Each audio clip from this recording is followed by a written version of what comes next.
I'm Dr. Green. I'm a clinical psychologist and systemic family therapist here at the clinic Buchinger Wilhelmi in Überlingen. I also head the Department of Psychotherapy and Coaching. Coping with the coronavirus is a challenge. Every one of us is struggling to cope with an unprecedented situation as best as we can under extremely difficult situation. Fear and anxiety about disease can be overwhelming and can cause very strong emotion. Everyone reacts differently to stressful situations, and feelings probably will change over time. Stress during an infectious disease outbreak can include many things, such as worry of your own health and for the health of your loved ones. It can affect your sleep and eating patterns and can cause difficulty in falling asleep and even concentrating.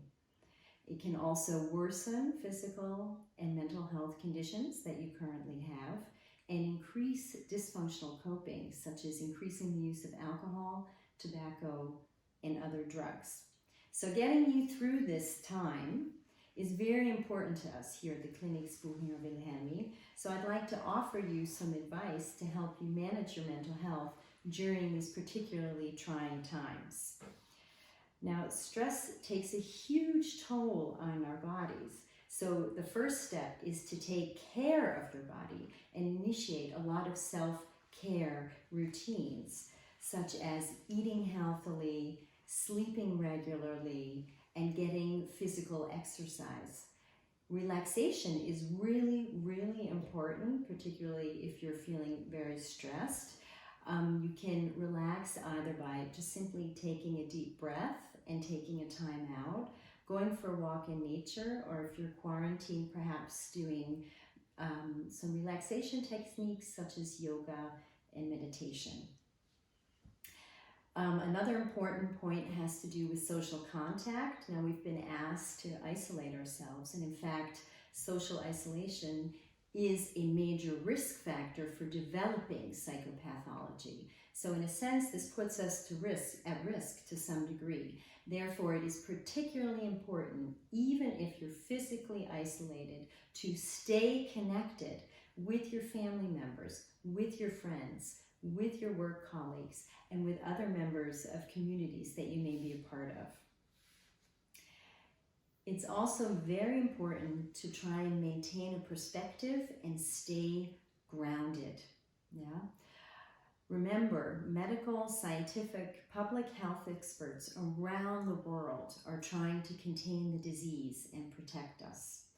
It's also important to remember the situation that we are currently in is only temporary. Things will change.